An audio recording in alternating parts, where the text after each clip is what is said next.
Okay, ito na nga mga ka-Right Technology. Ito pa rin po ang inyong professor. Good morning, good morning, good morning. So, ilang good morning? Tatlo.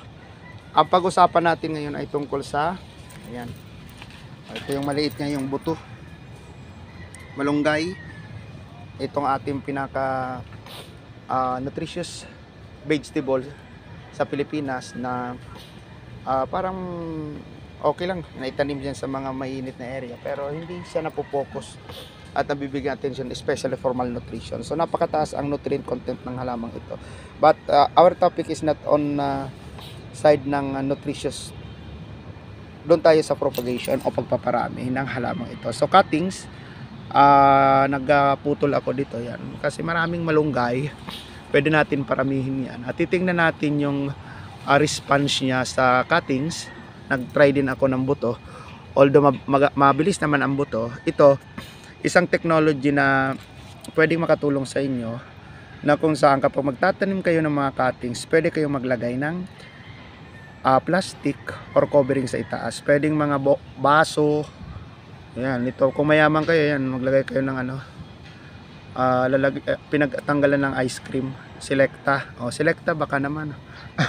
Ziploc. Pwedeng ordinaryong plastic or any covering to protect yung direct na patak ng tubig dito sa taas, dahil yan ang naging cause ng pagkabulok. So titingnan natin, ito yung hindi nalagyan, ito naman yung nalagyan ng plastic. Ziploc ang linagay ko para yan, pag linak mo kasi ng ganyan, hindi ka na magtatali.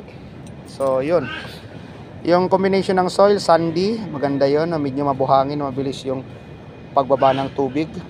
Very ideal sa mga area na mabuhangin, walang masyadong ulan, kasi ayaw na malunggay sa malalamig. Kaya nga part ng mga Baguio and other part of Philippines na mataas ang elevation, hindi nagtatry masyado ang malunggay. So open siya, dry, yan ang gustong condition ng malunggay. And hopefully ito makakatulong sa inyo, additional knowledge o technology na magamit ninyo. So yun lang po. Bye-bye. Pag medyo tag-ulan, islanting ang cut ha, para yung tubig bababa. Pero pag tag-init yan, pwede ng pantay. Gaano kahaba? Yan ay halos isang roller, pwede naman. Mas mataas, kung malalaki yung pagtatanim niya, okay din. Kung direct sa lupa, lagyan nyo pa rin para any adverse condition na biglang ulan, meron kayong protection. Yan, parang protection. Iba na naman ang isip nyo. Bye-bye.